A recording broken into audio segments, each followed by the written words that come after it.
Течат активностите за уредување на така наречениот аргач во Штип, каде се работи на уредување на паркинг простор и паркови површини.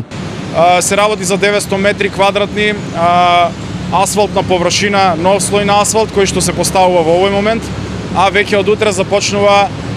уредувањето на овој парк на зеленилото преку јавното претпријатие ИСАР во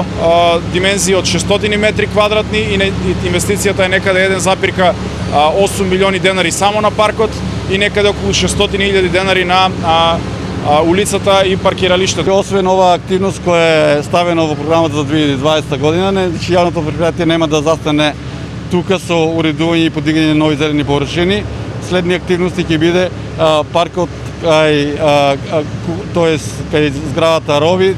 како што го викаме Тополките, каде исто така ќе се подигне една поголема зелена површина, тоест паркова површина, каде исто така ќе биде збогатена со клупи, канделабри, кошиња за отпадоци, справи за вежбање, лашки за деца